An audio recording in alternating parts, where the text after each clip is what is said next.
Assalamualaikum warahmatullahi wabarakatuh. Sobahul khair. Kaifa halukum jami'an?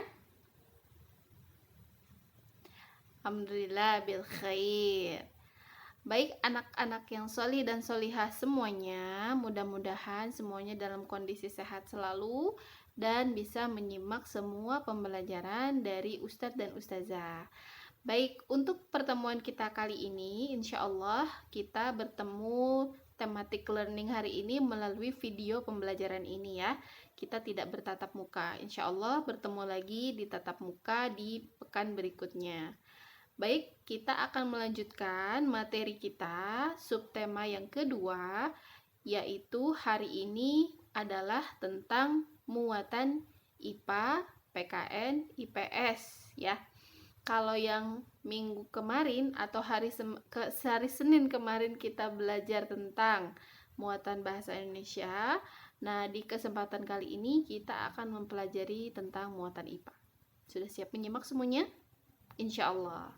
Baik, di muatan IPA ini kita akan mempelajari tentang macam-macam perkembangbiakan hewan.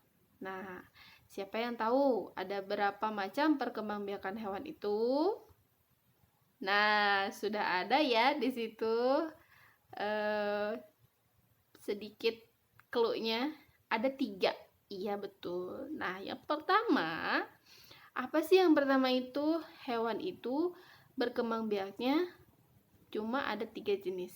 Yang pertama adalah dengan cara bertelur atau bahasa lainnya ovivar.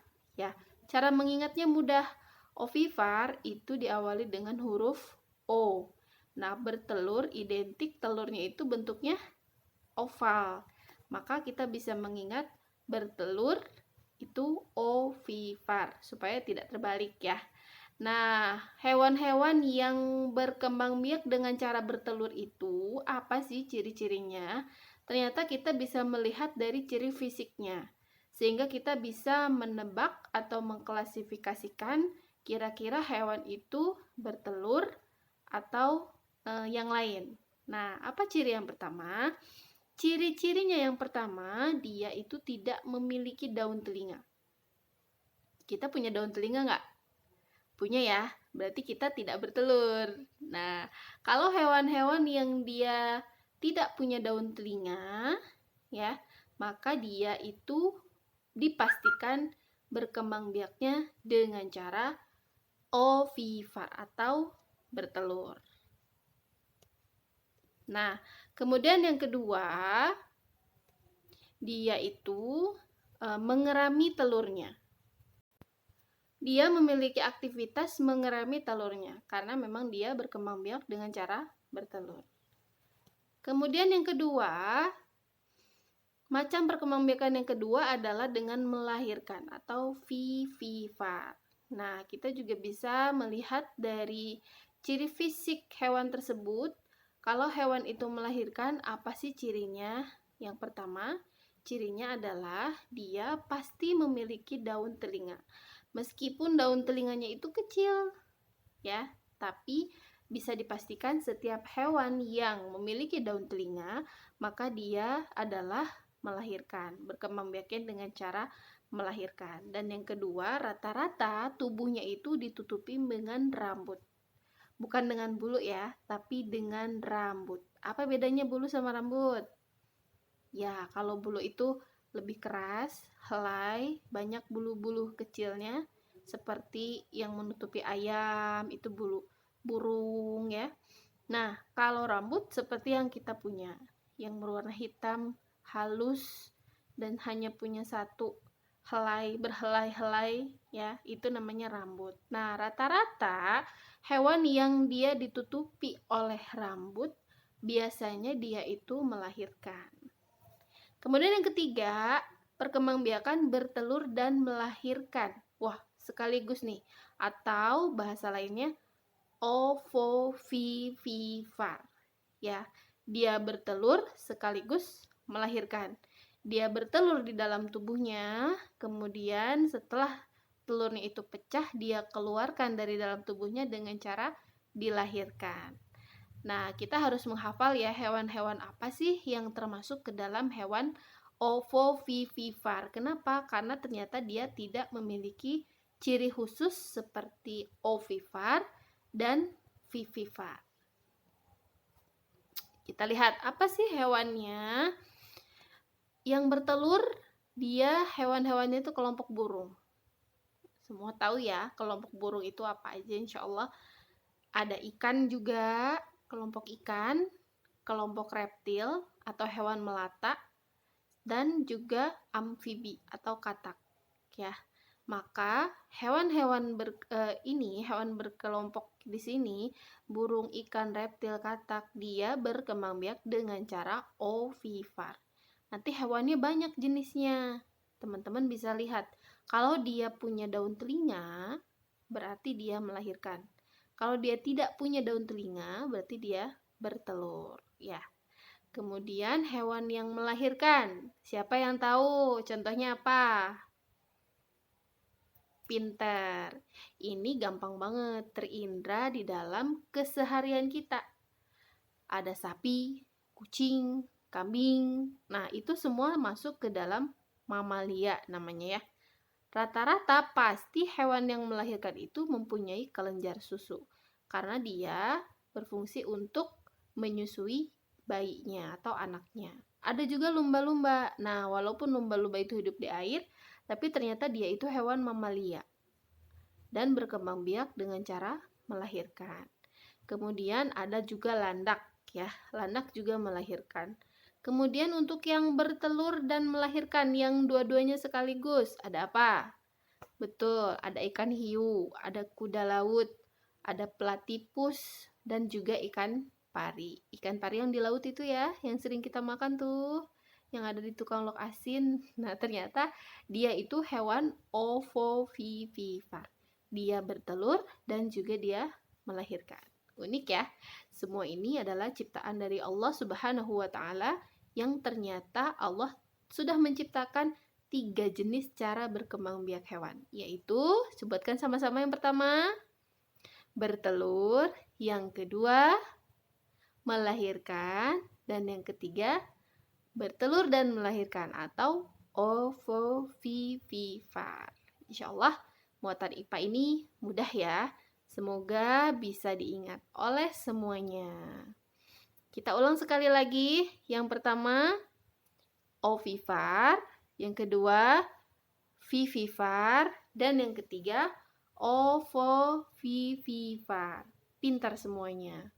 Next, kita lanjut ke muatan PKN ya. Nah, di muatan PKN ini kita akan mengulik nilai-nilai yang terkandung di dalam Pancasila. Semuanya pasti udah belajar ya, waktu dulu di kelas 5 Pancasila itu ada berapa? Iya, sama seperti namanya, Pancasila. Panca itu artinya 5, sila itu dasar. Maka Pancasila itu adalah 5 dasar. Pasti semuanya udah hafal juga dong Pancasila itu. Siapa yang masih ingat? Nah, ini dia ya. Pertama, ada ketuhanan yang Maha Esa. 2. Pintar. 3. Baca sama-sama. 4. Kerakyatan yang dipimpin oleh hikmat kebijaksanaan dalam permusyawaratan perwakilan. Dan yang terakhir, keadilan sosial bagi seluruh rakyat Indonesia. Nah, ternyata Pancasila yang menjadi dasar negara kita ini bukan hanya menjadi teori, tapi juga harus diamalkan oleh seluruh bangsa Indonesia. Tercakup di dalam 5 sila ini. Kita akan preteli satu persatu ya. Nah, lambangnya burung Garuda. Sila yang pertama mengandung makna bahwa bangsa Indonesia itu bertakwa kepada Tuhan Yang Maha Esa. Kita semua bertakwa kepada Allah Subhanahu wa taala. Nilai-nilainya identik religius atau keagamaan ya.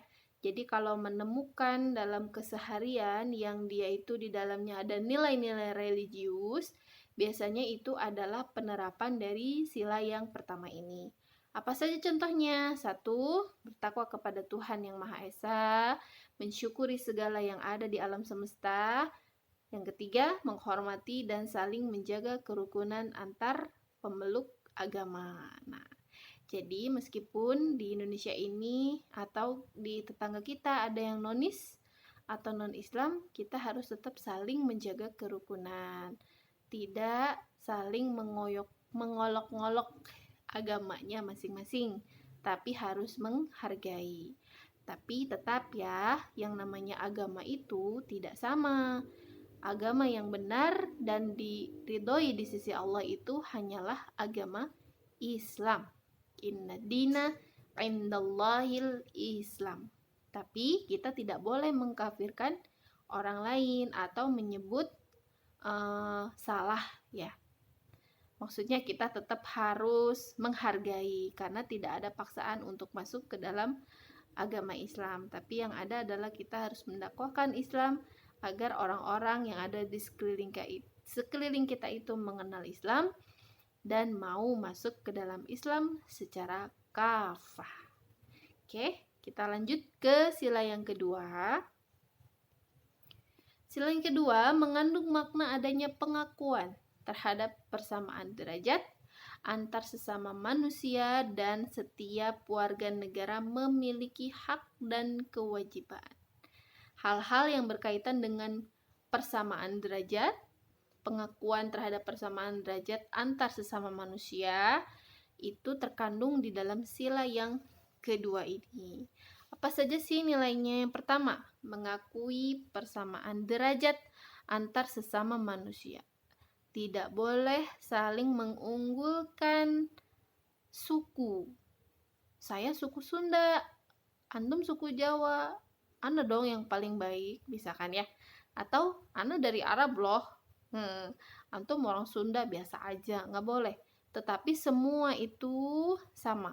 Persamaan derajat harus diakui antar sesama manusia. Dan ini adalah salah satu pengamalan dari sila yang kedua. Kemudian mengembangkan sikap tenggang rasa dan saling menyayangi sesama manusia. Tidak membeda-bedakan suku, ras, agama, dan sebagainya. Kita lanjut ke materi yang ketiga. Sila ketiga atau lambangnya adalah pohon beringin. Siapa yang tahu? Ya, betul. Persatuan Indonesia. Apa saja sih maknanya? Nah, maknanya usaha menuju persatuan rakyat dalam negara kesatuan.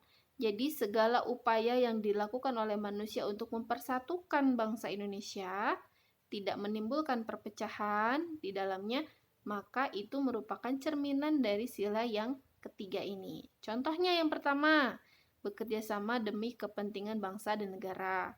Kemudian rela berkorban demi kepentingan bangsa dan negara. Dan yang terakhir, mengembangkan rasa bangga dan cinta kepada tanah air. Kita harus cinta ya kepada tanah air kita, Indonesia. Ya, oke. Masuk ke sila yang keempat. Apa sih maknanya? Nah, pemerintahan dari rakyat, oleh rakyat, untuk rakyat dengan cara musyawarah untuk mencapai mufakat. Nilai-nilainya bisa dibaca ya, mengutamakan kepentingan negara dan masyarakat, tidak memaksakan kehendak kita kepada orang lain, mengutamakan musyawarah dalam mengambil keputusan, tidak berdasarkan egonya masing-masing. Ngalah ya. Dan mau berlapang dada ketika pendapat kita tidak diambil semata-mata karena memang itu adalah hasil dari musyawarah. Dan yang kelima, sila yang kelima adalah mengandung makna tujuan bangsa Indonesia adalah tercapainya masyarakat Indonesia yang adil, makmur secara lahir batin. Ya, pengamalannya apa? Bersikap adil, menjaga keseimbangan hak dan kewajiban, menghormati hak-hak orang lain, dan suka menolong orang lain. Siapa yang tahu lambang dari sila yang kelima? Apa? Ya, lambang sila yang kelima adalah padi dan kapas.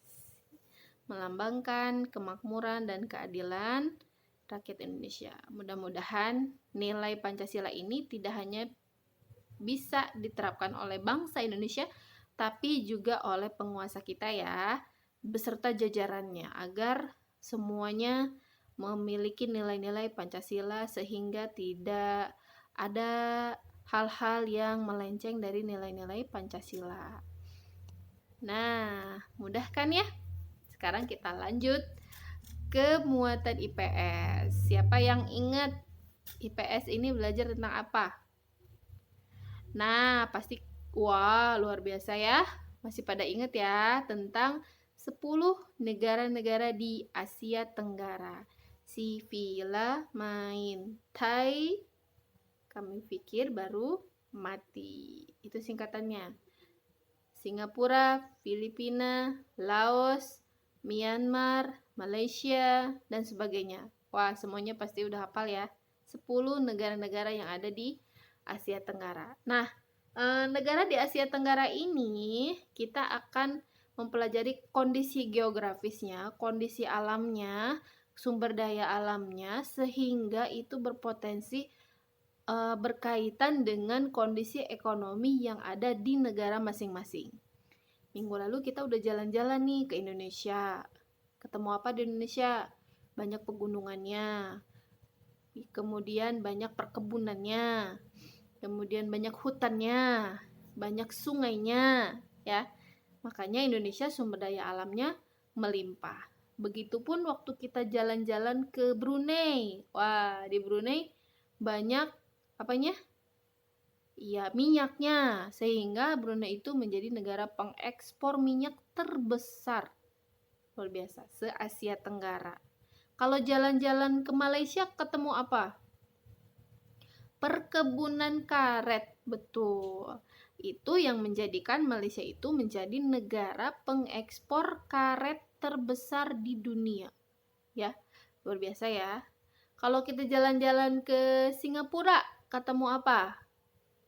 Oh, ternyata Singapura tuh negerinya kecil, dikelilingi oleh lautan, negaranya maju pariwisatanya, dan ternyata dia itu letaknya di posisi atau geografisnya itu sangat strategis.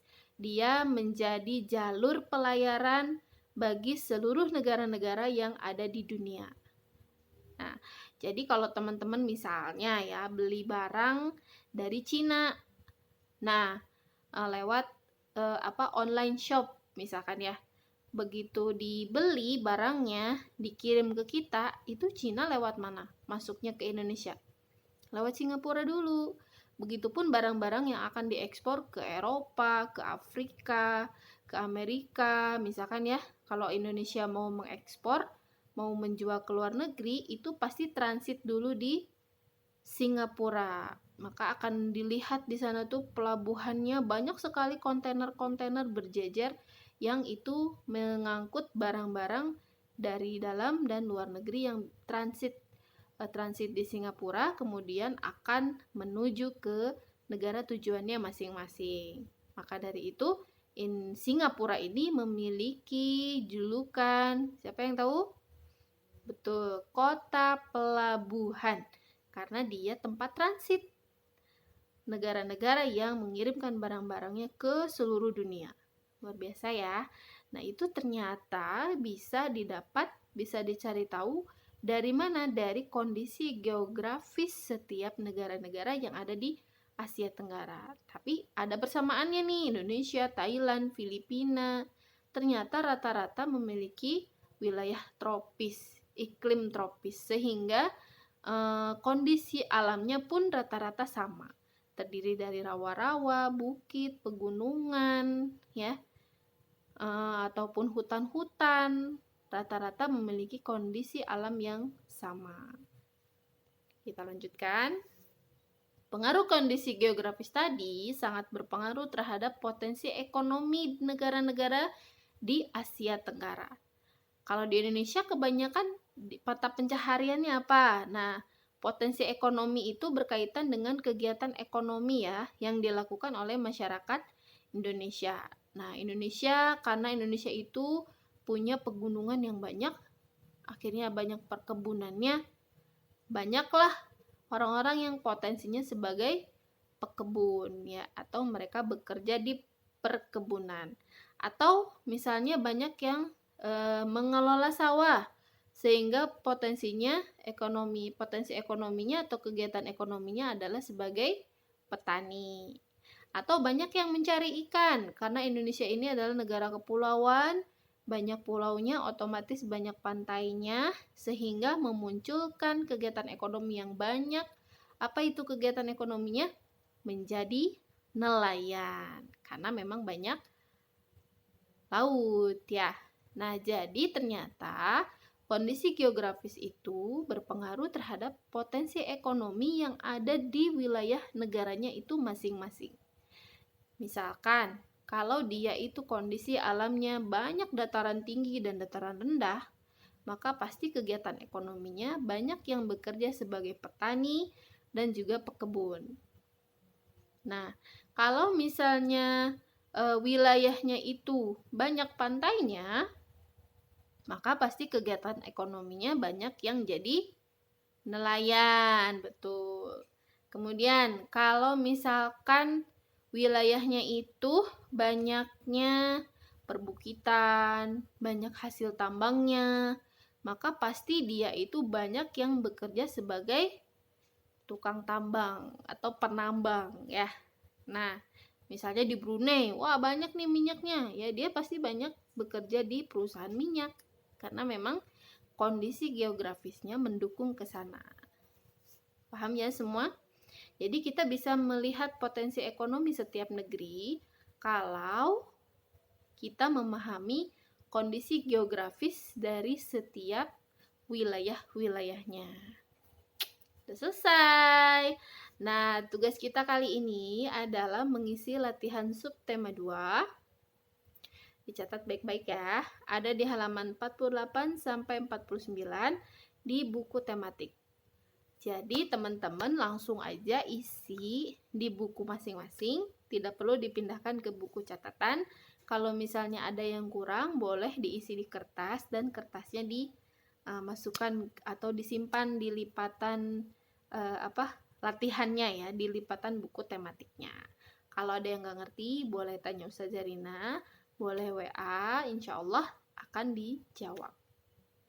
Oke, sekian untuk pembelajaran hari ini. Selamat berlatih semuanya. Mudah-mudahan mendapatkan ilmu yang bermanfaat dan mudah-mudahan bisa difahami oleh semuanya. Ustazah cukupkan ya.